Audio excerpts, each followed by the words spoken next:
Hi everyone, welcome to Seekers. आज के इस वीडियो में हम डिस्कस करेंगे एनसीईआरटी के 10th क्लास के एमसीक्यूज ऑफ सिविक्स यानी पॉलिटी के बेसिक्स।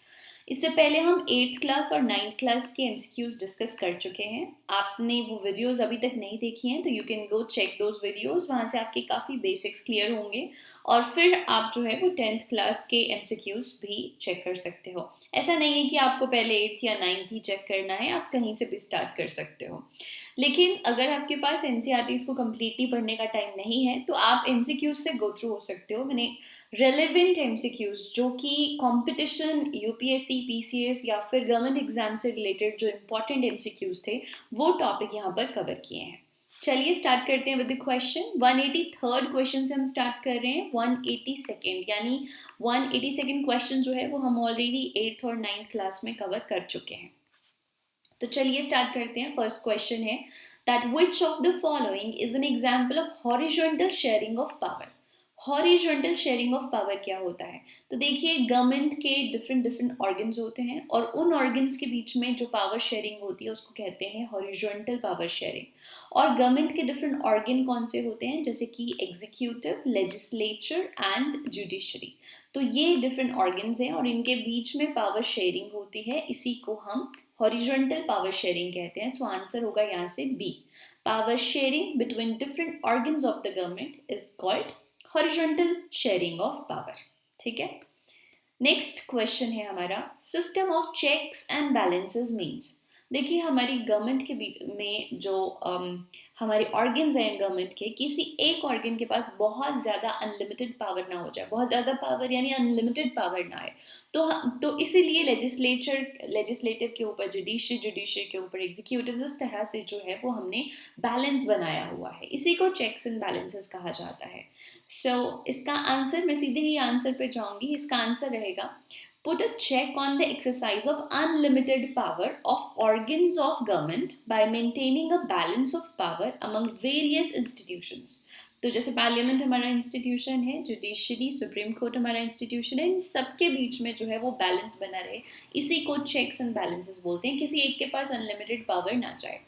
ऑलराइट, चलिए नेक्स्ट क्वेश्चन लेते हैं। In dealing with power sharing which one of the following statements is not correct about democracy. इनमें से कौन सी स्टेटमेंट डेमोक्रेसी के लिए सही नहीं है? People are the source of political power, ये सही है। In a democracy people rule themselves, ये भी सही है। In a democracy, due respect is given to diverse groups and views that exist in a society, ये भी सही है। In a democracy, if power is decided to dispersed, it is not possible to take quick decisions and enforce them, ऐसा नहीं होता। Democracy में usually power disperse ही होती है, किसी एक पर्सन के पास नहीं होती, लेकिन हमारे पास प्रोसीजर्स होते हैं जिनसे हम क्विक डिसीजंस ले भी सकते हैं और उनको इन्फोर्स भी कर सकते हैं। तो this statement is not correct और हमसे यही पूछा था, not correct. Okay, next question, a system of checks and balances. फिर से उसी तरह का क्वेश्चन है in a different sense. Check and balance is another name for which of the following power sharing arrangement. Question ये है कि इनमें से किसका नाम चेक्स एंड बैलेंसेस भी है, किस चीज को हम चेक्स एंड बैलेंसेस कहेंगे। तो मैं सीधे आंसर पे जाऊंगी। देखिए, सी ऑप्शन देखिए, horizontal division of power and power shared among different organs of the government, इसी को हम चेक एंड बैलेंस भी बोलते हैं। The system of Panchayati Raj system involve करता है। देखिए, पंचायती राज में एक गांव होता है, बहुत सारे गांव मिलकर ब्लॉक बनाते हैं और बहुत सारे ब्लॉक मिलकर जो है वो जिला परिषद बनाते हैं एट डिस्ट्रिक्ट लेवल। तो यहाँ पे क्या आंसर रहेगा? Village, block and district level. ठीक है, स्टेट लेवल कोई नहीं होता है पंचायती राज में, विलेज, ब्लॉक और डिस्ट्रिक्ट लेवल ही होते हैं। तो ए हमारा आंसर रहेगा। Next question, in case of clash between the laws made by the center and state on a subject in a concurrent list, तो क्या होगा? देखिए, हमारे कॉन्स्टिट्यूशन में 3 लिस्ट होती हैं। There are 3 list given in our constitution, centre list, state list and concurrent list. ठीक है, स्टेट सेंटर लिस्ट पे सिर्फ सेंटर लॉ बना सकता है, स्टेट लिस्ट पे सिर्फ स्टेट जो गवर्नमेंट है यानी विधानसभा, स्टेट्स की विधानसभा, वही लॉ बना सकती है। और कॉन्करेंट जो है, यहाँ पे स्टेट और सेंटर दोनों ही लॉ बना सकते हैं। फाइन। तो अब क्वेश्चन ये पूछा गया है कि अगर कॉन्करेंट लिस्ट में सेंटर ने लॉ बनाया, फिर स्टेट ने भी लॉ बनाया, तो कौन सा लॉ चलेगा जब कन्फ्लिक्ट होगा दोनों के बीच में? तो देखिए, जब भी कन्फ्लिक्ट हो हमेशा सेंटर का लॉ जो है वो प्रिवेल करेगा, in case of conflict only. Otherwise दोनों लॉ बना सकते हैं, लेकिन जहां जिस पॉइंट पे कन्फ्लिक्ट होगा वहां पे सेंटर का लॉ चलेगा। फॉर एग्जाम्पल हम बात करते हैं, सेंटर का लॉ है एजुकेशन का, दैट बेसिक एजुकेशन जो है वो हर एक बच्चे को फ्री मिलनी चाहिए, ठीक है। तो बेसिक एजुकेशन हर स्टेट को फ्री देनी होती है, लेकिन कोई स्टेट चाहे तो लॉ बना सकती है कि हम ग्रेजुएशन, पोस्ट ग्रेजुएशन या पीएचडी तक की एजुकेशन फ्री देंगे, दैट इज ओके। लेकिन कोई भी स्टेट बेसिक एजुकेशन फ्री देने के लिए मना नहीं कर सकती, बिकॉज वो सेंटर का लॉ है। एडिशन हो सकती है, इसमें सब्ट्रैक्शन नहीं हो सकती। I hope you got it. Next question लेते हैं। Which of the following subjects is not included in state list? अभी हमने 3 लिस्ट की बात की, उनमें से स्टेट लिस्ट की बात यहाँ हो रही है कि इनमें से कौन सा सब्जेक्ट जो है वो स्टेट लिस्ट में नहीं है, जिसके ऊपर स्टेट लॉ बना नहीं सकता। तो देखिए, लॉ एंड ऑर्डर है, एजुकेशन भी है, एग्रीकल्चर भी है, नेशनल डिफेंस नहीं है। नेशनल डिफेंस सेंटर का ही सब्जेक्ट है और इस पे सेंट्रल सरकार, पार्लियामेंट ही लॉ बना सकती है, तो नेशनल डिफेंस स्टेट के पास नहीं है। इन इंडिया फेडरल सिस्टम होता है, जैसे स्टेट की अपनी सरकार है होती है और सेंटर में अलग सरकार होती है। स्टेट अपने रूल्स, रेगुलेशन, लॉज बना सकता है, सेंटर भी, यानी there is a power sharing, इसी को कहा जाता है फेडरल सिस्टम। अगर सिर्फ और सिर्फ सेंटर ही होता, स्टेट नहीं होता, उसे हम यूनिटरी सिस्टम कहते हैं। लेकिन भारत में फेडरल सिस्टम है, यूनिटरी सिस्टम नहीं है। यूनिटरी अप्रोच है लेकिन यूनिटरी सिस्टम नहीं है। So in India's federal system, the state governments have the power to legislate on all those subjects which are included in. State government जो है वो कौन से सब्जेक्ट पे लॉ बना सकती है? स्टेट लिस्ट में, जो स्टेट लिस्ट में दिए हुए हैं। द कॉन्स्टिट्यूशन ऑफ इंडिया, कौन सी स्टेटमेंट कॉन्स्टिट्यूशन ऑफ इंडिया को लेकर करेक्ट है? The constitution of India divides power between centre and state in 3 list. This is correct, पहली ही स्टेटमेंट करेक्ट है। कॉन्स्टिट्यूशन के अंदर 3 लिस्ट दी हुई हैं जिसमें सेंटर और स्टेट के बीच में डिवाइड की हुई हैं पावर्स, तो आगे जाने का जरूरत नहीं है हमें, फर्स्ट स्टेटमेंट इज करेक्ट। वैसे आपको आइडियली सभी स्टेटमेंट पढ़नी चाहिए, लेकिन ताकि ये कंप्लीट हो जाए वीडियो जल्दी, मैं आपको डायरेक्ट आंसर पे लेके जा रही हूँ। नेक्स्ट क्वेश्चन है, विच of the following government has 2 और मोर लेवल्स? कौन सी गवर्नमेंट के 2 या 2 से अधिक लेवल्स होते हैं? तो देखिए, अभी मैंने आपको बताया फेडरल गवर्नमेंट के 2 या 2 से अधिक लेवल होते हैं, जैसे हमारे देश में 2 लेवल हैं, यानी अब हालांकि तीसरा भी लेवल है local government. So local government, then state government and then central government, so there are 3। Okay, here are 3 reactions to the language policy followed in India. Which of the following hold true in case of India? Language से related ये statements हैं, आपने बताना है कि भारत के context में कौन सी करेक्ट है।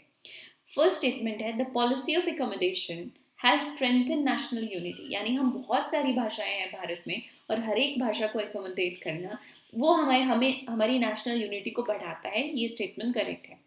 बाकी की स्टेटमेंट्स गलत हो गई, फिर यहाँ पे फिर भी एक बार देख लेते हैं। Language based state has divided us, no, ये ऐसा नहीं है। The language policy has only help to consolidate the dominance of English over our language, ऐसा भी नहीं है। हमारे देश में इंग्लिश की डोमिनेंस दूसरी भाषाओं से ऊपर हो, ऐसा नहीं है। चलिए, नेक्स्ट क्वेश्चन है, the Panchayati Raj system involves, question repeat हो रहा है ऑलमोस्ट सिमिलर। तो पंचायती राज इंस्टीट्यूशन में क्या होता है? विलेज, ब्लॉक और district level, so D will be the correct answer. Next question है, social difference arise due to difference in, social difference कब अराइज होता है? Due to difference in race, religion, language, इन सभी पे, so the correct answer is all of above. Which 3 elements show the basic unity in India? भारत में कौन से एलिमेंट है जो बेसिक यूनिटी शो करते हैं? तो देखिए, कल्चरल यूनिटी है, yes, then discrimination, no, unity in language, yes, religious equality, yes. तो भारत में कल्चरल यूनिटी भी है, यूनिटी इन लैंग्वेज भी है, रिलीजियस इक्वालिटी भी है, discrimination is not the base, so discrimination नहीं होता, किसी भी देश की यूनिटी डिस्क्रिमिनेशन नहीं हो सकता। All right, a society that has similar kinds of people, especially where there are no significant ethnic differences, is called, ऐसी सोसाइटी जिसमें एक ही तरह के लोग रहते हैं, एक तरह से दिखते हैं, those are called homogeneous societies। हमारी सोसाइटी होमोजीनियस सोसाइटी नहीं है, ठीक है, भारत की society. Which one of the following statements is not correct about social division? कौन सी correct नहीं है social division को लेकर? Too many small divisions are better than a single division. This is correct. एक बड़ा डिवीजन होने की बजाय छोटे छोटे डिविजन्स होने ज़्यादा बेटर हैं.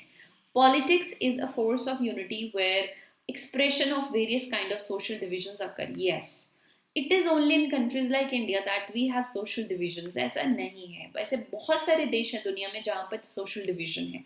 Assertion of social diversity in a country need not be seen as a social source of danger. This is correct. So wrong statement पूछा था और C जो है वो हमारी wrong statement है. नेक्स्ट क्वेश्चन है feminist movement are aimed at. Feminist movement का मतलब होता है इक्वालिटी, मेल और फीमेल के बीच में इक्वालिटी. फेमिनिस्ट मूवमेंट का मतलब कभी भी फीमेल्स को आगे रखना और मेल्स को पीछे रखना नहीं होता. It is about equality between male and females. हाँ, फिजिकल सेंस में कभी भी मेल एंड फीमेल इक्वल नहीं हो सकते. It's about opportunities and other things.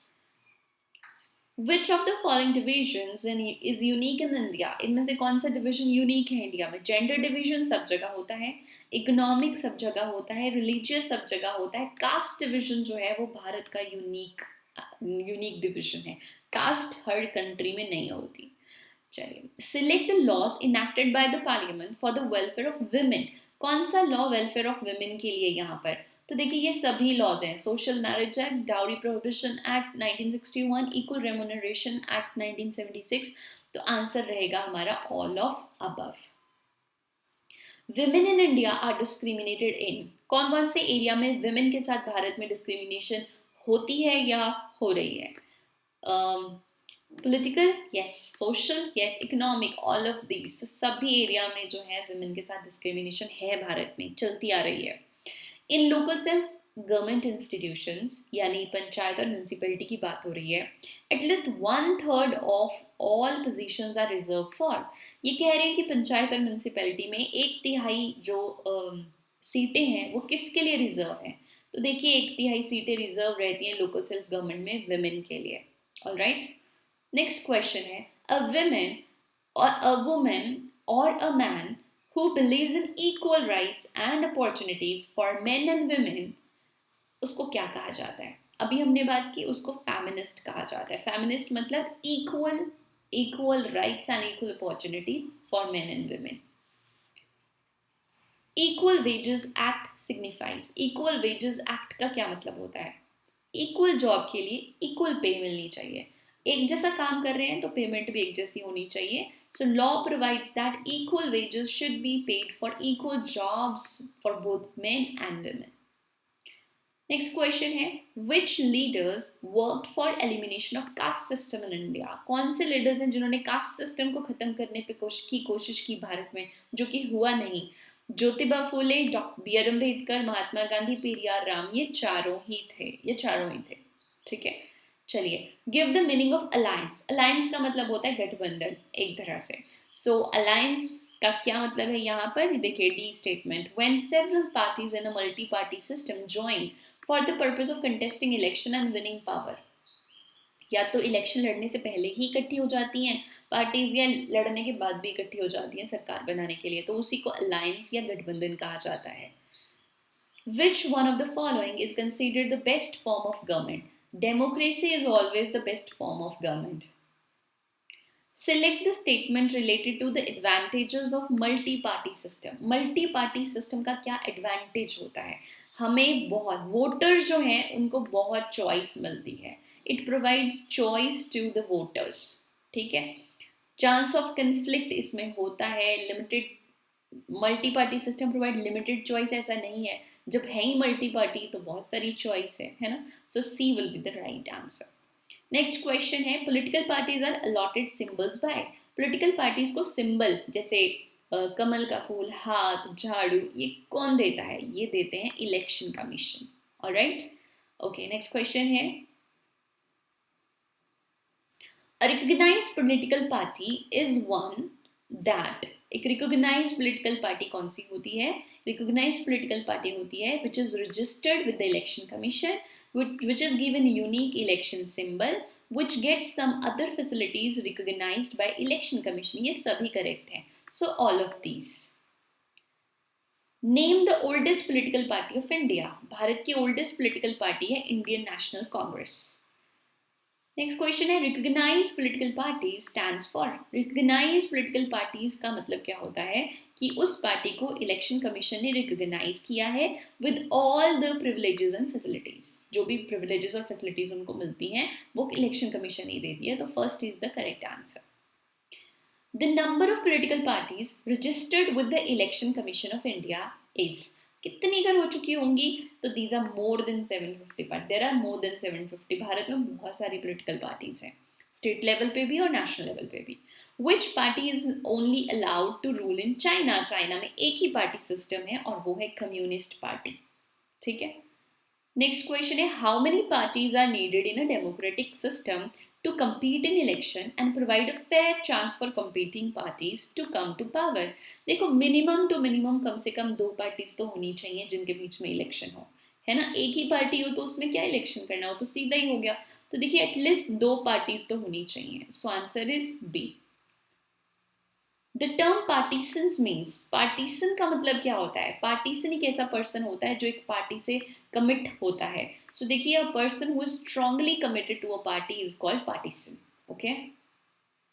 A recognised political party is. फिर से क्वेश्चन रिपीट हो रहा है. रिकॉग्नाइज्ड पॉलिटिकल पार्टी वो होती है, अच्छा थोड़ी डिफरेंट तरीके से है. एक पॉलिटिकल पार्टी वो होती है जिसे इलेक्शन कमीशन ने रिकॉग्नाइज किया होता है with all the privilege and facilities. Economic growth depends on which of the following. किन के ऊपर इकोनॉमिक ग्रोथ डिपेंड करती है?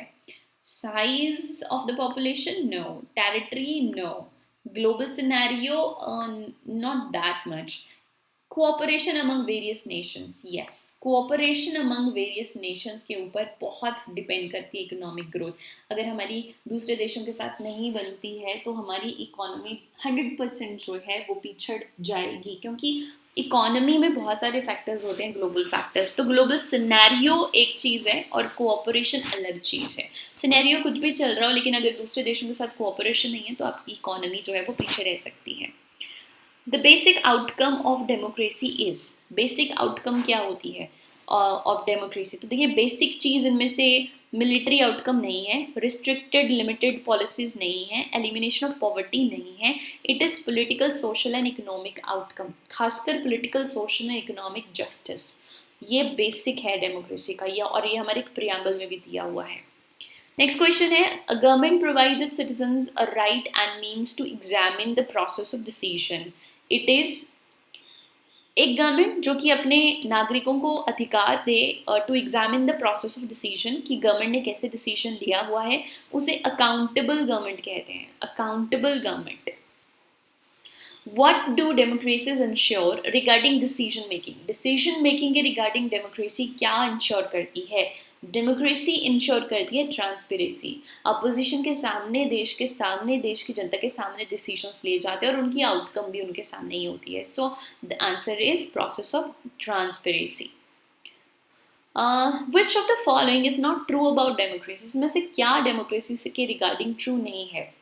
तो देखिए it always worries about majority and public opinion. Yes, democracy जो है वो public opinion को matter करता है उनके लिए. It improves the quality of decision making. Yes, decision making is faster and quicker. मैं कहूँगी बहुत ज़्यादा फास्ट नहीं होता. प्रोसेसेस होती हैं लेकिन बहुत ज़्यादा फास्ट नहीं होता. It allows room to correct mistakes. Yes. तो हमेशा ट्रू नहीं होती ये statement about democracy. Which is democracy? Why is democracy considered as better form of government than dictatorship? देखो dictatorship तो हमेशा ही खराब है जहाँ पे एक ही पर्सन के पास सारी पावर्स होती हैं. सो यहाँ पर हम कहेंगे it promotes quality and enhancement dignity of individual. Dictatorship में तो एक पर्सन का ही मैटर करता है और बाकी किसी भी पर्सन का मैटर नहीं करता. लेकिन डेमोक्रेसी जो है वो इक्वालिटी को प्रमोट करती है और इंडिविजुअल डिग्निटी को बढ़ाती है. और ये चीज़ भी ना हमारे प्रियम्बल में दी है. Preamble is very very important. एक बार पढ़ लेना चाहिए और याद भी कर लेना चाहिए. Political outcome signifies. Political outcome का मतलब क्या होता है? पॉलिटिकल आउटकम में क्या क्या चीज़ें होंगी? Accountable and responsible government, yes. Military rule, no. Legitimate government, yes. Legitimate होता है legal या वैध. Restricted popular participant, restriction नहीं होती, so answer will be 1 and 3. D will be the answer. Okay, a government that takes decision by following norms and a proper procedure, उसे क्या बोलते हैं? Proper procedure ले रही है, transparent government. A democratic government is, democratic government क्या होती है? Accountable, yes. Responsible, yes. Legitimate, yes. So all of these will be the answer. When was democracy introduced in India? India में सबसे पहली बार democracy 1950 में आई थी और तब से इलेक्शन होने शुरू हो गए थे भारत में. प्रॉपर पूरे भारत में 1952 में इलेक्शन हो गए थे. 50 में डेमोक्रेसी इंट्रोड्यूस हो गई थी with our constitution. To measure democracies on the basis of expected outcomes, which of the following practices and institutions would one look for? कौन सी practices होनी चाहिए किसी भी देश में एक डेमोक्रेसी को मेजर करने के लिए? Regular free and fair election, yes. Open public debate and on major policies, yes. Citizens right to information about government, yes. So answer would be all of these. ये सभी कुछ होता है डेमोक्रेसी में, एक अच्छी डेमोक्रेसी में. The basic elements of democracy are, क्या क्या है? यूनिवर्सल एडल्ट फ्रेंचाइज, यस होता है. मतलब हर 18 साल के, मतलब हर एडल्ट को जो है वो वोट करने का अधिकार, उसी को कहते हैं universal adult franchise. Fraternity and national unity, yes. Liberty and equality, yes. Dignity and freedom of an individual, yes. देखिए इसमें से भी बहुत सारी चीज़ें हमारे प्रियम्बल में दी हैं और D will be the answer क्योंकि ये सभी सही हैं. In a democracy, a citizen has the right and mean to examine the process of decision making. This is known as, इसको क्या कहा जाता है कि एक सिटीजन के पास जो है वो अधिकार है डिसीजन मेकिंग प्रोसेस को एग्जामिन करने का, उसको ट्रांसपेरेंसी कहते हैं, ट्रांसपेरेंसी कहते हैं, और ये काफ़ी बार आ चुका. चलिए, the most basic outcome of democracy is, क्या रहती है? It is accountability. It provides accountability to citizens. And democracy does not stands for, इनमें से क्या चीज़ डेमोक्रेसी में नहीं होती? मोटा मोटा दिख रहा है ना? वॉयलेंस नहीं होती. राइट्स होते हैं, इलेक्शंस होते हैं, अकोमोडेशन ऑफ डाइवर्सिटी होती है, लेकिन वॉयलेंस नहीं होती. All right, so these were the questions. I think बहुत बेसिक क्वेश्चंस थे और मैंने बहुत ज़्यादा समय भी नहीं लिया इनको करवाने में. और आप चाहो तो पॉज करके आप पूरे क्वेश्चंस पढ़ सकते हो, बट अगर आपको एक क्विक रिविजन लेना है, so I think this video will be perfect. Thank you so much. I will see you in next video.